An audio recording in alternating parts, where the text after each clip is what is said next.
So thank you all for coming in today. I'm sure we'll have some more folks coming in as we move on a little bit, but my name is Eric Ballish. I'm one of the co-leaders for the Washington, D.C. Tableau user group. I'm sure most of you, if you joined, you're used to seeing Brittany Fong up here.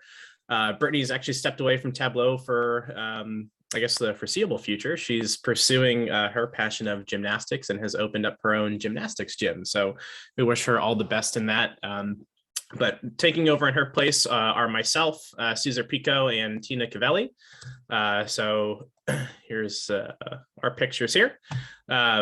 Tina's a visual designer at Trellis. Cesar is senior software engineer at T-Mobile, and I'm a manager of BI and analytics at Lovelytics in the DC area. So we're all local.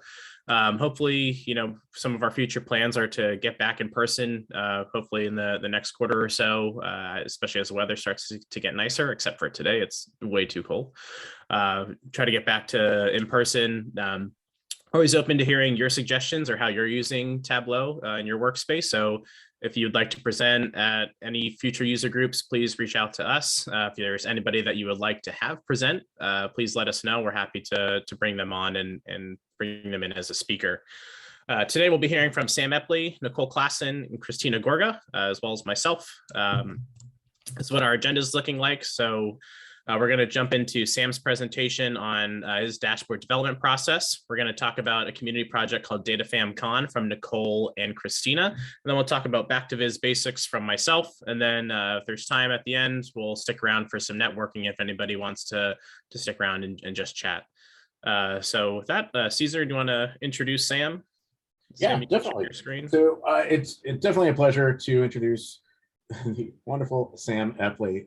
It's been fantastic knowing Sam and seeing Sam kind of progress in the data fam in general with a lot of his work and a lot of the design work that he's been doing on a regular basis. Also, a regular with a lot of the social projects that are happening in the Tableau community. I just saw a brilliant workout Wednesday that went out that Sam had put together. But no further ado, I will hand this over to Sam and I'll let Sam take it from here. Thank you, Sam. I appreciate it. Thank you, Cesar. And thank you to the rest of the DC Tableau user group for giving me the opportunity to present today. I'm excited to share about the dashboard design process that I've developed over the course of my career and through involvement with the Tableau data fam. But what I'm going to talk through today, I'm going to have a quick disclaimer, a little bit about me, overview of my process, and walk through an example as well. It's a Makeover Monday from 2019 from the United States Bureau of Labor Statistics, some data related to the amount of sleep that people get. I'm going to share some of my favorite Tableau resources and then hopefully have some time for Q&A. So a quick disclaimer, this process that I'm going to talk about today is one that I've developed over the course of my career in analytics. It's my personal views about dashboard design, does not represent the views of any single person or organization. It's been influenced by so many people in the Tableau community and in the general data and analytics world. With that, a little bit about me. I live in Hopkins, Minnesota, which is a western suburb of Minneapolis, married, and I've got 3 kids. In the upper left-hand picture there, you see my 2 oldest. At the time, my daughter was a handful of months old, and when a baby is asleep in a car seat, you let him sleep. I also serve in the Minnesota Army National Guard. I'm an officer candidate looking to commission as a second lieutenant here in the next couple of months. I've been in data and analytics since 2013 and Tableau-focused consulting since 2020. And as Cesar had mentioned, very heavily involved in the Tableau community. Over 385 Tableau visualizations on my Tableau Public. I was featured as a Tableau Public featured author in January. I've been recognized 3 times for Viz of the Day, and I regularly participate in Workout Wednesday, Back to Viz Basics, Sports Viz Sunday, and Makeover Monday. So a little bit about the dashboard design process, just kind of in an overview. So the process, the way that I look at it is we first need to understand who our audience is. Then we look to gather data, explore and identify insights. Once we know what insights we can potentially share, select charts that tell a story clearly and accurately, making sure that we are using best practices, putting together the dashboard, and then lastly, sharing work. So the first step of this is understanding who the audience is. So as we're thinking through the use case for a dashboard, let's say that we're building something for an executive. We have to try and understand and kind of either ask them a significant number of questions to try and understand their point of view. What are the things that they care about? What types of decisions are they making? How are they going to be interacting with the dashboard? So let's say, for instance, that the scope of this dashboard is that it's going to be on like TV monitors around a corporate office. And presuming that the TV monitors are not touchscreen, there's going to be no reason to build in additional types of functionality to drill in, or that'll influence how the data needs to be presented so that it can be consumed in a clearer way. And in addition with that, kind of along the same vein, what types of devices are they going to be using to use this? Several use cases from a couple of years ago, we were building out these 1600 by 900 pixel, just like beautiful dashboards, and then they weren't being adopted by the end users. And we're like, what in the world's going on? This satisfied all the requirements. It's everything that they said that they needed. What is going on? And we came to find out that the primary stakeholder did not use a laptop, did not use a tablet. They were on their phone. And they were, at the time it was on Microsoft Power BI. So they were looking at, the mobile version of this, and it did not adopt well. So having a good understanding of what your audience is going to be using in order to consume the information that you're presenting for them is really important. So moving on to gathering data. So I'd say that this to me is probably the most important thing, especially over the course of the last couple of years. Some of the talk around, what's trustworthy and what's something that we can place our confidence in, ensuring that you're doing everything you can to get data from a trustworthy source, and something that can be validated and something that can be pointed to and recognized as, oh yes, these facts are correct. It's important to also, in addition to the trust piece, understanding what each line in your data means. So if that means that we're working with the information technology or the data engineering crew at a company, and we're trying to understand, okay, there's this field and it's an integer and we have no idea what it really means. Is it really truly an integer, or is it like a primary key for an additional table where we can pull in additional information? So ensuring that we are using data dictionaries or other relevant documentation to set us up for success so that we're properly using data. There's been a handful of times over the course of my career where I've thought I've had the right field when it comes to, like, let's say sales revenue. And I come to find out, kind of not in the middle of the development, but before the middle of development, where we come to realize we're not even using the right field. So making sure that you're identifying the right columns that you need in order to accurately convey insights is incredibly important. So with that being said, it's also important in your work to ensure that you're citing sources. So whether that's for a hobby project and you're just wanting to give credit where credit's due, or if you're in a more of a business or a professional setting, ensuring that you have you can build confidence with the end consumers or other people who might interact with this dashboard by, I've been a part of meetings in the past where you have two executives kind of at each other's throats, where they're arguing about which data source is right. And if you can do whatever you can to have disclaimers or have little text boxes in your dashboards to say, this is where this data comes from. This is how we have manipulated. This is what it includes, what it excludes, just to provide as much transparency as possible. That'll instill a lot of confidence that what you're working with is correct. So next, moving on and exploring and identifying insights.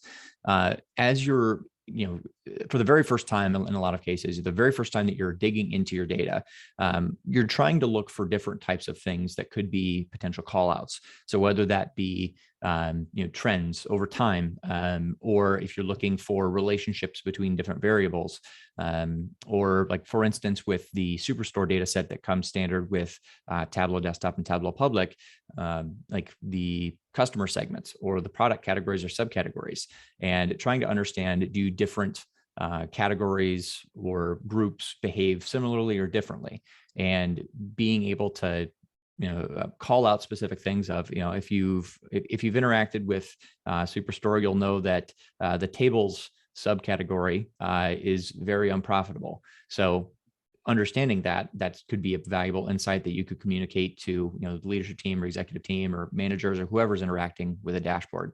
Last thing I want to touch on here, and this kind of ties to gathering data, ensuring it's trustworthy, but anomalies and outliers.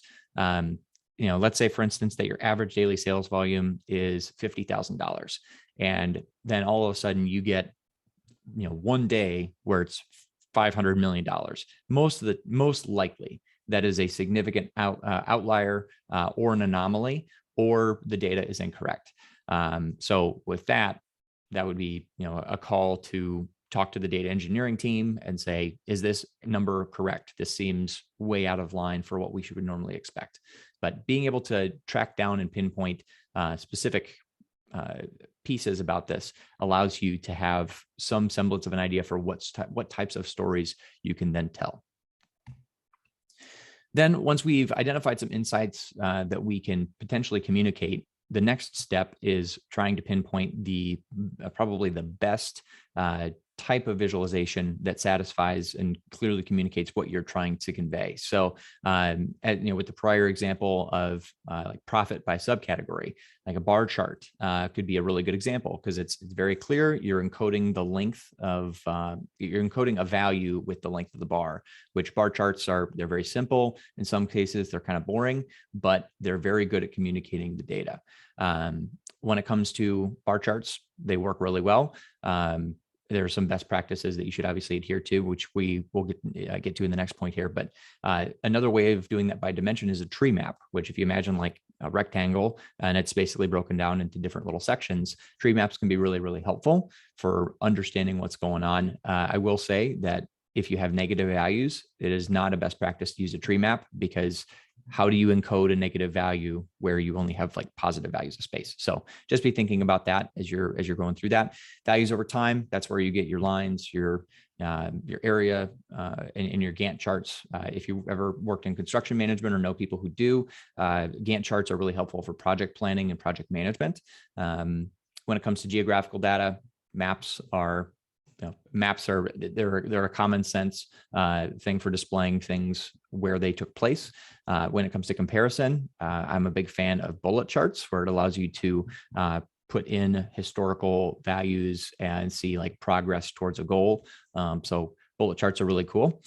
Distribution of values, we're going to get into some of these types of charts today with histograms, but to some sense, a box plot, box and whisker plot minus the whiskers. So, but it's a way to see the distribution of values over the entirety of a population. And then proportion of total, I like to kind of refer to this as the baked goods section. This is where you've got your bars, pies, and donuts. Bars, pies, and donuts can often get a bad rap within the data viz community, mostly because the use of them is, I'll say that, I'll say that they can be misused. They're easy to be misused. So like if you have I think there's like 700 distinct customers in the Superstore data set. And if you wanted to see like the percentage of total sales, anytime you get a pie or a donut chart with more than probably 3 or 4 or 5 marks, it gets incredibly challenging to read, and the insights that you could glean from it get lost. So making sure that you're appropriately using bars, pies, and donuts if you're not eating them. So next, moving on to some data viz best practices. So kind of with the last point, making sure that you're using the effective chart type to communicate what you're trying to communicate, and making sure that you're not misleading your user. So if that comes down to, like, let's say, for instance, with bar charts, an example I like to use. So I'm about 5'10", my wife's about 5'6", and then my 5-year-old, he's maybe 3.5 feet tall. My 4-year-old, he's, let's say 3'3", and I don't know how tall my daughter is, because she really doesn't stand up quite a bit right now. But let's say that she's 2'9". So if you just have the axis starting at 0, you get a very clear, accurate representation of everyone's height in the family. Now, let's say that I wanted to potentially skew this and make me look like a giant. If I started the axis at my daughter's height of 2'9", she basically looks like she doesn't exist. My kids look super small, but then my wife and I look ginormous. So making sure that you're not inaccurately conveying or communicating your data. That's a really important thing when you're using certain chart types. Another example is if you were to reverse an axis and not have a label, that would be very dishonest when it comes to trying to communicate things with data. Alberto Cairo has a very good book, How Charts Lie, that I would strongly recommend on this topic. Making sure that you're leveraging pre-attentive attributes and Gestalt principles, so the kind of the rules of human perception. I'd encourage you to Google those. There's a lot of resources about them that can help you more effectively communicate data in a very clear way. When it comes to putting together a dashboard, by this point in time, we've selected the appropriate chart, and we've made sure that we are not violating any sort of best practices. So by this point in time, we have well-designed charts. As you're assembling things on the dashboard, think about how you're using padding and space. Think about how you can add value and context to your dashboard by building in text and good use of color. Depending on the user, think about the interactivity that you want to have. So in that example earlier, where you've got a corporate office, kind of TV around the office, incorporating interactivity, that's an example where it doesn't work. But if you're trying to provide something to your end user where they have the ability to interact with it, think about how you can do that to encourage exploration and also improve the speed of which someone can get an insight from their data. And then lastly here, thinking about a user path. So there's a couple of different questions that as I'm going through the development of a dashboard, I'm thinking about. So a lot of the time what I'll do is I'll have maybe some KPIs, some bands, just to provide some very quick, at a glance, if I've got 3 seconds to look at this, I'm able to say, okay, this is good, this is bad, I need to talk to so-and-so about this thing. So we have a little bit of situational awareness that takes place where we're just getting kind of a lay of the land. Then we dive a little bit deeper, kind of unpeel the next layer of the onion, where we're trying to figure out, okay, why are certain things happening? So that could be at a location level, or like if it's like a product level. So why are things happening and where are they taking place? That way we can potentially pinpoint problem areas. And then the last thing, which I think a lot of people, just in my experience, they kind of stop at, why are things going on? What they fail to do is take the extra step, which takes a little bit of extra work, but figuring out how is it that we can make an impact and having a call to action. So let's say, for instance, with Superstore, we know that tables has really low profit. A valuable thing that we could do is if we knew who the product manager or a regional manager for those products, we knew who they were, and we were seeing a specific dip at a specific point in time, we could click through and send an email saying, hey, what is going on with October of 2021? Why are table profits so low? Where you're able to drill deeper and figure out what you need to do to rectify things. So last piece of the process is sharing work. So sharing is a great way to ensure that you're able to have your audience be able to consume your data and interact with it, and be able to work with what you've provided and the work that you put together. So when it comes to things that are internal use only, so company related things, Tableau Server or Tableau Online, those are platforms which allow you to host, share, and govern different types of visualizations, as well as Tableau prep flows, which we won't get into today. But that's kind of an internal way where you have a lot of control over who can interact with and kind of experience the data. If you're looking to present something externally or have it public facing and you want to get as much exposure as possible, consider Tableau Public. There's more than 2 million authors around the world. It's kind of an open source place where you can present almost anything and put it out there to the world. So would highly recommend, and obviously it's dependent on like data security and access and controls. So with that, obviously use your best judgment and follow any sort of IT security policies related to that. So next, moving on, Makeover Monday 2019, week 23. This was from the American Time Use Survey from the Bureau of Labor Statistics. And this was the chart that was presented with this. We get a couple of great examples of violating bar charts where the axis does not start at 0, it starts at 7. So if you're at a first glance didn't have either of these axes or these weren't labeled, you'd be like, man, 15 and 19-year-old men get twice as much sleep as 45 to 54-year-old men. But thank goodness there's at least labels to, try and make things a little bit better. But anyway, the data for this, there's a year field, there's an age bucket group, there is the sex of the individual who's measured, and then there's the type of day, which is like non-holiday weekdays or weekends and holidays. So people have different sleeping patterns based off of that. And then, so that was the original chart. So let's be like Elf and let's jump in here quick. So, okay, so this is kind of the completed dashboard that I put together for this, where trying to just, leveraging text and leveraging color to be able to show and call out different things. So Americans sleep in on the weekends. That's just kind of a high level point, providing some context. That those over the age of 65, they're the most consistent sleepers. And we'll go through a couple of charts here that validate that. They're the most consistent and very overall. So this is a slope chart. It's a variation of a line chart where you have specific endpoints that are picked.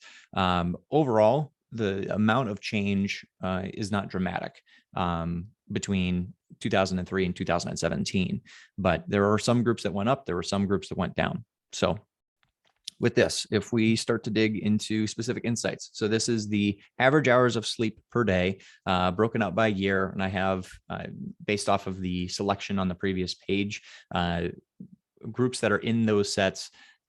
They're just displayed here. So, and this is over time. So what we can see, kind of as I mentioned with the slope chart, not a whole lot of change. There are some kind of jumps that happen and then they kind of correct a little bit. So might not necessarily be the most valuable insights. So we'll keep going.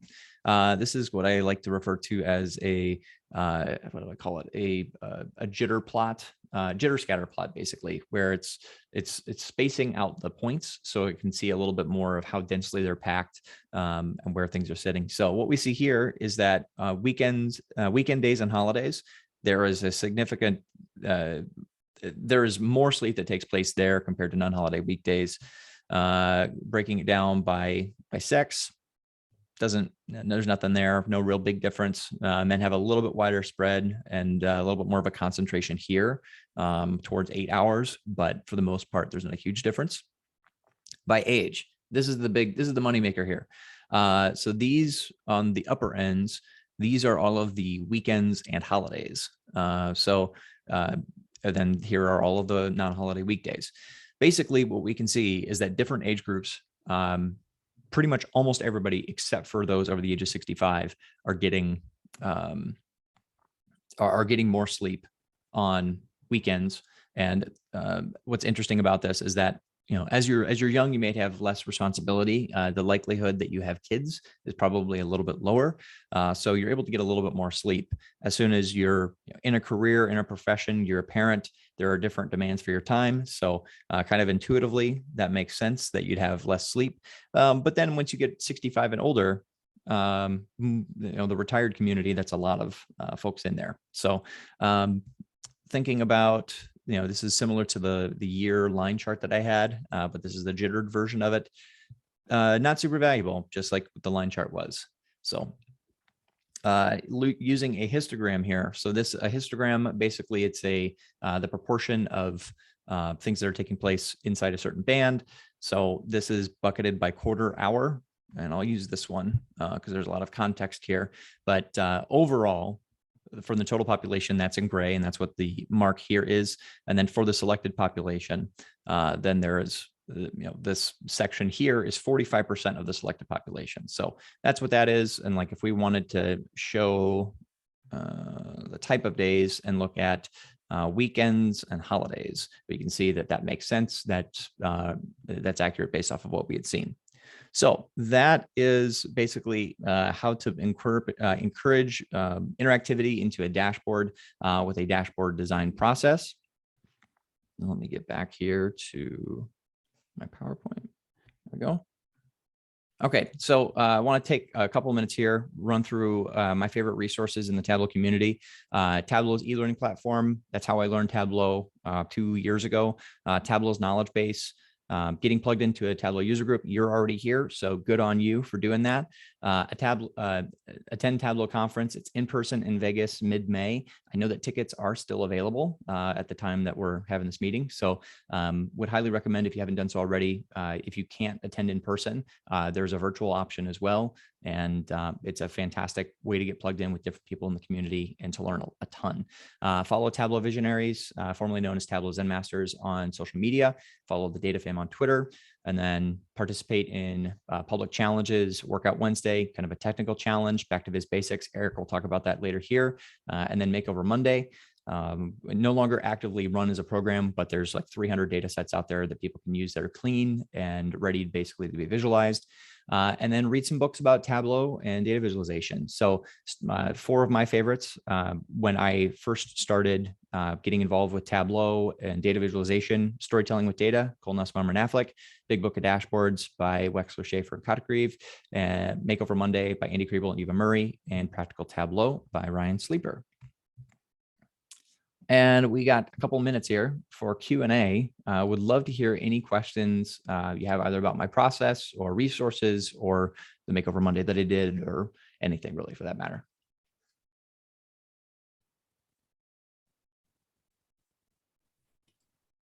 All right. Thanks, Sam. That was great. See, I don't know if we have any questions coming through in the chat. If you do, feel free to drop them there. Okay. Oh, I can also monitor chat as well throughout the rest of the meeting. If there's specific questions, feel free to send those to me directly. If following this, you want to get connected with me and ask me questions, or just connect, you can follow me on Tableau Public. Just find me at Sam Epley. LinkedIn, it's the same. Twitter, Epley Samuel, and on Instagram at the Sam Epley.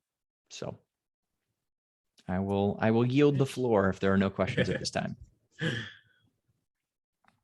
All right. Well, thank you so much, Sam. All right. Now we're going to pass it over to Nicole and Christina. I'll let Tina introduce them. Christina, go ahead if you want to start sharing your screen. Sure thing.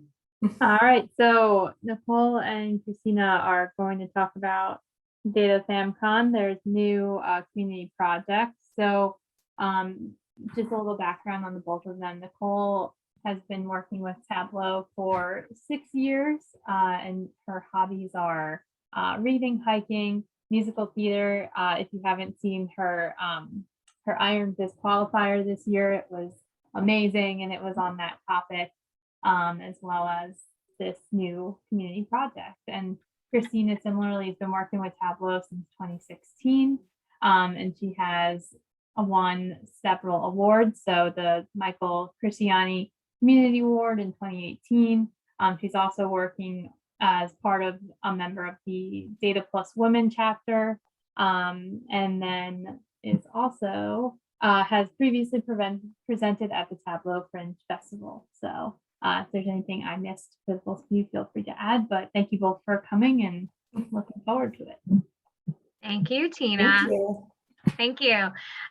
Thanks everybody for having us. I think this is the second time I think that I've presented for DC Tag. I'm actually from the area. I live in Ashburn, so I'm out in Eastern Loudoun County. Nicole is actually based down in the Atlanta region. But we wanted to go ahead and give you guys kind of a primer to a brand new community challenge that we started up this year. And so I'm just going to open up and talk a little bit about us. And then I'm going to have Nicole kind of give you guys sort of a roundup of what we've been doing and what's kind of come, and sort of the deeps into how you can get involved. And then following that, we'll talk a little bit more about what's to come, how you can get involved, and how you can reach out to us. So a couple of months ago, this was I think back in like December or January, Bridget Cogley, who I don't know, some of you may recognize the name. She's actually now in the, what we used to call the Zen Masters, but now the Visionaries Hall of Fame.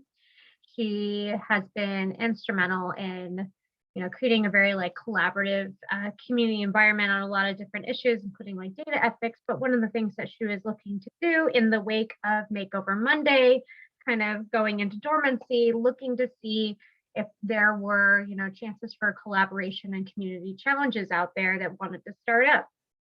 So I put, sort of a note that I wanted to get involved in something more or less on sort of pop culture, more loosely, all things nerdy and geeky. So found out that Nicole reached out to me, said, hey, you seem to be very much in sync with me and what I kind of want to do. Do you want to make this happen? And so I was like, heck yeah, let's do it. So we decided that we wanted to set up a challenge that was sort of complementary to our interests. So Nicole comes from, like any good, con, any kind of convention that you go to in geekdom, there's usually a bit of a mixture of different genres. Like any good con should have, Nicole very much represents, with her interest, the fantasy side of the sphere. And my interests tend to be very much on the sci-fi end of the sphere. In fact, back in 2016, with the 50th anniversary of Star Trek, I actually got to meet Rod Roddenberry Jr., who is the son of Gene Roddenberry, who created Star Trek. I went to the Star Trek 50th party at the Air and Space Museum, so I got to meet him and a bunch of people who are involved in Star Trek and building out that universe. So that was a very cool experience. And yes, I do have my own tricorder, and yes, I do have a original series, kind of like science officer outfit. But yeah, so that's kind of our, who we represent, what we are trying to do here. And I will let Nicole take it away from here to talk a little bit about what our goals were and a little bit about what we've been doing. Yeah, so after we connected and realized, we have so much in common and that there's so many people out in the community who love these kind of geeky things as well, but not really a challenge to unify everyone. We decided to, kind of set up goals for this. So one, we wanted to make it fun for everyone, including, ourselves as we're leading it, and then everyone participating in it as well. And we started like listing out ideas. I feel like we have a spreadsheet of like 100 rows of different ideas that we have. So we're hoping this will go on for a while. We got to get through everything. We did want to make it tool agnostic. Obviously, we're both part of the Tableau community, and that's kind of where we're sitting, but we want to make sure we grow and let everyone know, like, you don't have to be a Tableau person to participate. Power BI, R, I love R vizzes, anything. Come and join us, D3. We wanted to make it accessible. So we just started a data.world site. So we have this kind of repository for our data sets so that anyone can, do them even if it's not in the month that we're launching. I know when we put out the Witcher data sets, there's a lot of there's a lot of community projects going on, and there's a lot of life going on. And so they're like, oh, we wish we could do it. We just can't this month. It's like, it's going to stay out there. You can pull it whenever you want and just do it whenever you want. And for us personally, we wanted to make sure we were learning something as well throughout this. So for us, we're going through and using this as a way to learn more about pulling through APIs, more about GitHub, and kind of creating our own data from scratch instead of using something like a Makeover Monday's data. So we launched in February, and our first month was Witcher data. So we launched in February. We were going to launch in January, and then Iron Viz came about, and then Iron Viz kept going. So then we kind of had this February and March launch going on. So our first one was Witcher, and we tried to, expand it beyond the Netflix. We had books, video games, and always BYOD, bring your own data. You can go to the next slide. We had 3 awesome submissions for our first month. So the first one was Josh Preston. I love this one. It's just so creative and the design is great. And so he took it in the video game route. to look at all the monsters that were in the video games and the ones that Geralt had faced and when he did, whether it was in the game or the DLC. The next one was Michelle Freeman, and she went down the Netflix side to see kind of how The Witcher stacked up, because it is in their top 10 of Netflix most watched shows to see. So looked at seeing how it stacked up against the other top 10 within Netflix. And then I love this last one because at the time that we had this going on, I think this hit 3 or 4 different community challenges all at once. There was the Data Plus Music, because they were doing a MIDI month. There was ours, and there was one more that I cannot remember. Game Nights Viz, because Game Nights Viz was also running some Witcher related data on video games. So hit all 3 at once and just took the classic toss your coin to a Witcher and looked at the midis, and she drew her own graphics on there as well, which was really cool. So what we're going to do is each month, we're going to, on our end, we'll go get the data and we'll, pull it all together, clean it up for everyone. We'll get a blog post going that has the topic and where you can find the data, post it all to social media. We're very involved in Twitter. I think, Christina, you're going on LinkedIn as well. I definitely don't have a big LinkedIn preference. Yeah, so you can find our posts on LinkedIn as well. So yeah. I double post. That's awesome. No, that's great because we want to hit everybody. And then after our month is done, we will do a roundup post for everyone who submitted.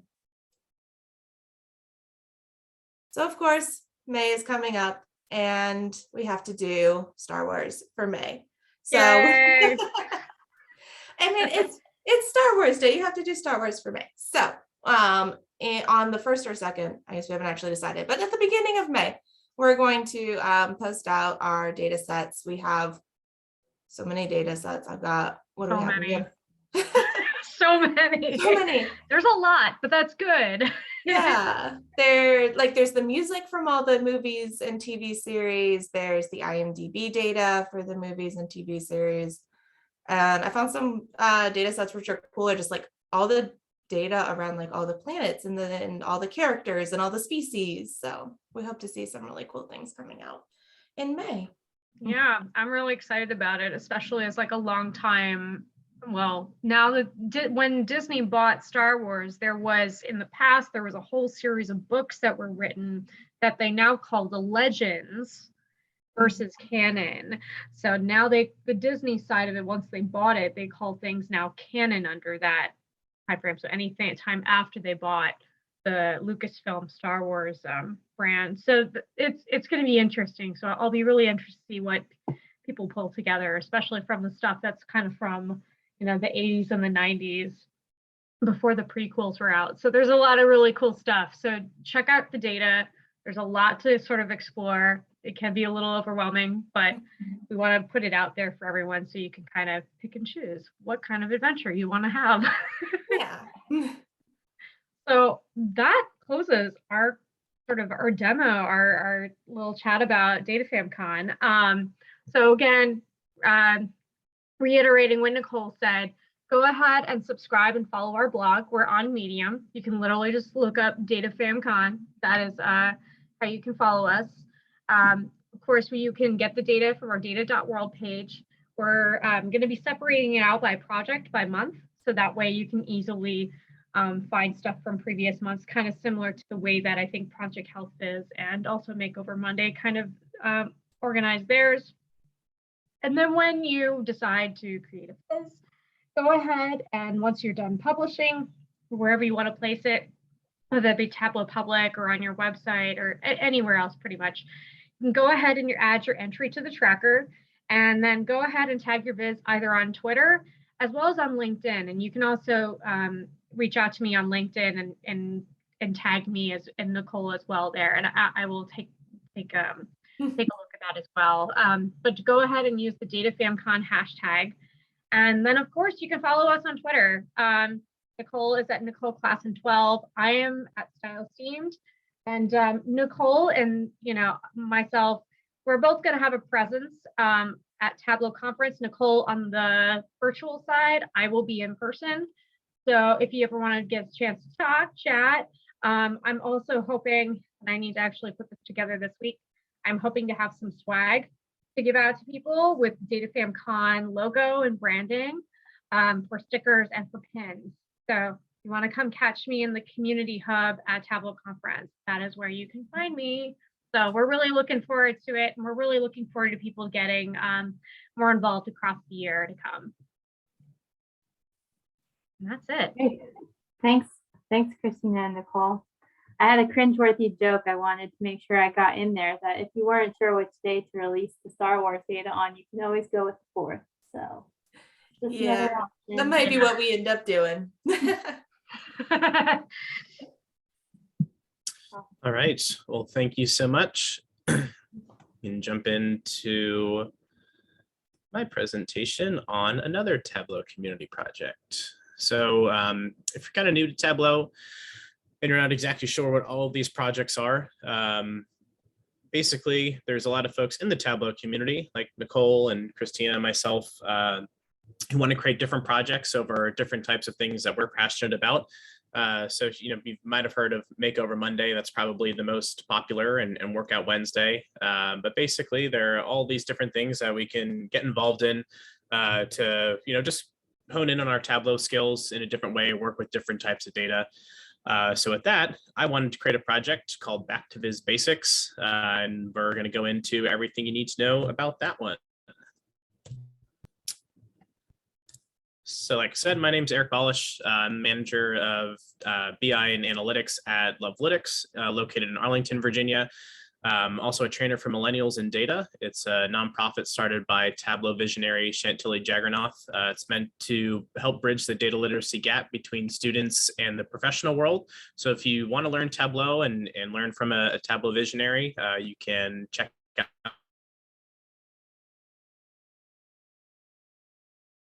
getting back to Tableau conference in person in, I think, 2 weeks, something like that. So if you're there, definitely would like to meet up with all of you on the call. All right, so we're going to go over how the project got its start, how to participate, so the who, what, why, how, and when of Back to Viz Basics. We're going to look at some current things that we've done, as well as our future outlook and some different things that are coming down the line for Back to Viz Basics. So how it started, there was once upon a time, there was a student ambassador by the name of Maria Brock. She, during her ambassadorship, was really trying to learn Tableau and kind of take it to the next level. But I think at one point she probably had about 100 tabs open of different blog posts, YouTube tutorials, things about the Tableau community, how to connect to data, all this different stuff. And which is great, right? There's so many different resources out there. But what she wanted to do was kind of create a one-stop shop that summarized all that for somebody that was totally new. Who are the visionaries and ambassadors? How can you get involved in the community? What are these different community projects? How do you connect to data and build a simple bar chart within Tableau? Different things like that. So she created the Tableau Student Guide, which is an awesome website. She actually wanted to kind of take some time away from Tableau. So she wanted to keep the website live. So I've taken that over from her. And upon doing that, I wanted to add kind of my piece to the Tableau Student Guide. And that's when I came up with Back to Viz Basics, the new community project. So go to www.tableaustudentguide.com, check that out. There's a lot of great information there. Always looking to kind of expand on the posts that are there. So if you have some ideas or anything that you'd like to know, let me know, and I'd be happy to kind of put together a post that we can add to the site. But basically, there's all this different information on there, things about Tableau Public, connecting with the community, different resources. So a bunch of different data sets that you can connect to, different Tableau community projects. There's student interviews, right? So being part of the student guide, there are Tableau student ambassadors. So from time to time, I do interview some of those ambassadors just to understand how they're using Tableau, whether it's at their organization or through an internship or their university or internship. So I always find it interesting how students are getting introduced to Tableau. Then from there, right, came back to Viz Basics. So what? Basically, it's a community project that's meant for those that are just starting out for Tableau, but not only meant for those that have just been working for it for a few weeks. Basically, I wanted to create a community project that lends itself to really just helping us narrow in on the basic things with Tableau, how to build a simple chart, how to format our text labels or grid lines, things like that. Working with wireframing and how to create a mock-up before we actually get into Tableau, how we can add filters to our view and change those types of filters. So really just focusing on one specific thing at a time. So that's what I wanted to do with my community project.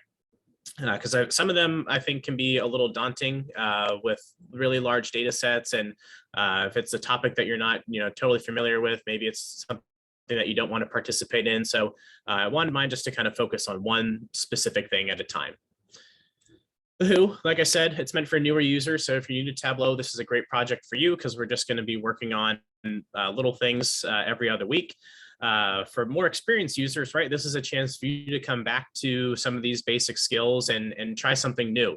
If you're going to build a bar chart, maybe try a different type of bar chart, or try labeling things a different way, or get a little bit more creative with it. So really, I'm not limiting people to just doing something simple. I do want people to get creative, right, because we all learn from each other.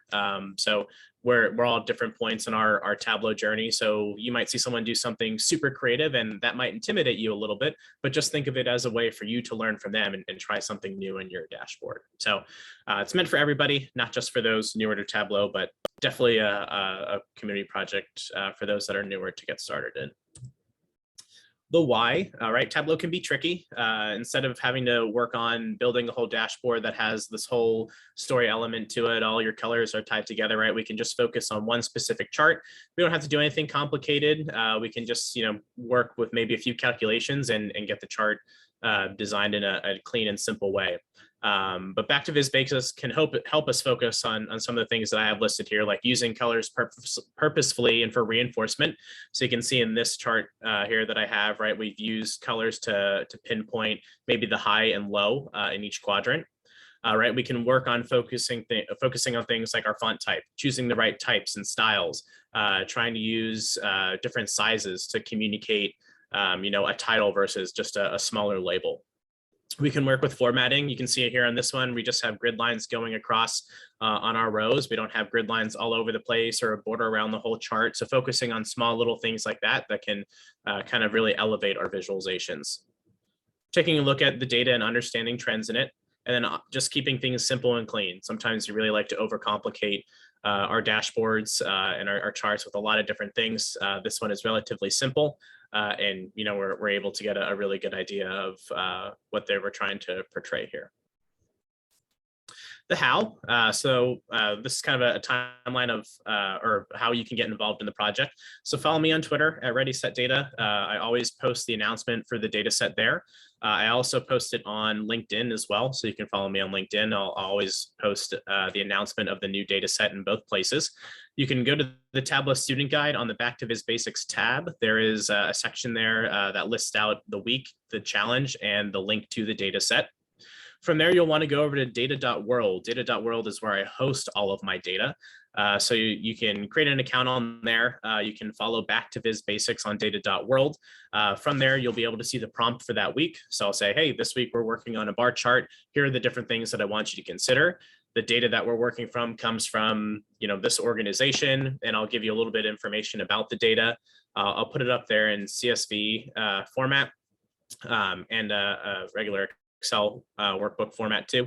So you can download that, you can connect to it, and then you'll want to visualize the prompt within Tableau or whatever visualization tool that you're working with. So whatever I'm talking about, that's kind of the topic that I want us to stick to that week. So if we're working on a bar chart, expect you to build a bar chart and not something totally different.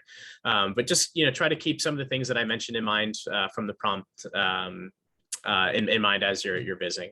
Then from there, when you're done, I want you to post it, share out your work. Sam talked about that. The community is a great place to get feedback from. So always want to share your work, no matter how simple you might think it might be, or, you might see somebody else's and be a little bit intimidated. We're all at different journeys or spots in our Tableau journey. So the best way to just get better is to continue to share out your work and get feedback from people. So share it out on Twitter, LinkedIn, or whatever social media platform you're comfortable with it. You can tag me in your post. I'll usually try to go in, like it, and comment it, and reshare it. From there, I do have a submission tracker on the Back to Viz Basics website. So if you scroll down to the bottom, you can put in your information for the week, and then eventually that will tie into a submission dashboard. That way we can all kind of keep track of where everybody's at, and you can view all the dashboards that were created for a specific week. So submitting isn't necessary, but it is greatly appreciated. Finally, the when. So we operate every 2 weeks. So I'll post the data set on Sunday most of the time, sometimes a little late, I'll post it on Monday. But then you have a whole week to go through the prompt, viz the type of chart that we're working on or whatever the topic is for that week. Once the week is completed, then I start to gather submissions and put out a blog post. I'm kind of switching over from writing out all the blog posts to maybe doing like a quick video review. I find that to be a little bit easier. So that's what I'm doing in the off week as I prepare for the next week and get a data set and topic for the next week. And then on the following Sunday, the cycle repeats. So I think the whole week gives people enough time to kind of focus on the topic and, you know, spend time after work or in the evenings getting that done. Definitely want to, you know, kind of keep everybody's busy schedules in mind. So every other week. So we have it planned for all of 22 right now, all of 2022 right now, and then we'll start out hopefully in the new year with some more challenges. So first year that we've been doing it, so you're not too far behind if you want to get started on it. So what we've done so far, so we're 8 weeks in, but I'm only able to fit 6 things on this page. So these are some of the topics that we've done so far. I think one of the ones that's not listed here is we did wireframe, which was, we saw some really cool things come through for that. So I definitely plan to do that one again. Basically, I shared out a prompt that said, hey, this is what the client is asking for. Go in and create a wireframe using Figma or Balsamic or PowerPoint or even Tableau.